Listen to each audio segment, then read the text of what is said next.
A gente hoje observa com a questão da pandemia uma necessidade de um acompanhamento neurológico mais prolongado. A gente tem agora a questão da Covid longa, que é uma complicação tardia da doença, que os indivíduos evoluem com diversos sintomas, alteração de memória, dor de cabeça, queixas de dores, né, musculares, dores nas costas, neuropatias. Então a gente tem diversas sintomatologias e muitos deles são neurológicos. Então é um aumento dessa demanda, e além disso a gente tem um aumento da demanda até da parte neuropsiquiátrica. Pessoas ficaram muito adoecidas mentalmente falando com essa questão dessa reclusão, a pandemia, esse medo todo de adoecer, de pegar uma doença que ninguém conhecia, que a gente só ouvia falar que era uma doença terrível, que matava todo mundo. Então, hoje a nossa demanda, além da neurologia tradicional, a gente teve esse advento pós-pandemia que aumentou muito a necessidade. Então, apesar de eu achar que tem uma quantidade razoável, ainda é pouco para nossa necessidade. Por conta ainda mais de tudo, né? De todos esses acontecimentos aí recentes. A doutora bem falou, claro que eu ia perguntar, está na pauta, né? Essa questão do Covid.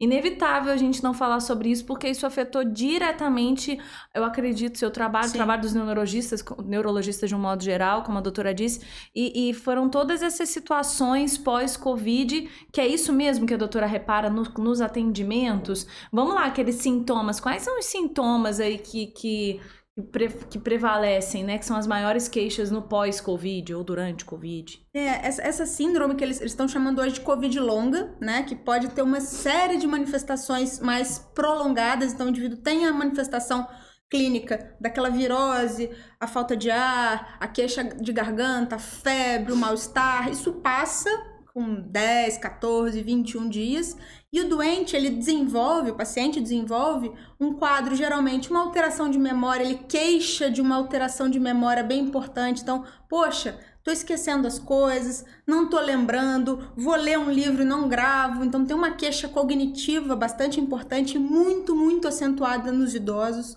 A gente tem indivíduos que já têm uma dor de cabeça prévia, uma enxaqueca, uma cefaleia tensional e que agudiza, piora muito depois da Covid. A gente tem indivíduos que já têm doenças, seja uma hérnia de disco, seja uma neuropatia e que tem uma piora do padrão dessa dor. Então, assim, a gente tem diversas manifestações neurológicas, mas as mais marcantes são essa dor de cabeça que perdura um longo período e demanda algumas estratégias mais específicas, e essa questão cognitiva é muito marcada. O paciente refere, além disso, uma queixa de ansiedade, muito sintoma depressivo. Então, o paciente depois começa a ter crise de pânico, começa a ter uma tristeza, uma falta de vontade de fazer as atividades. Então, assim, uma questão de sono, insônia, muito importante nesse período pós-Covid. Então, assim, é uma questão muito rica de sintoma e que demanda realmente esse acompanhamento.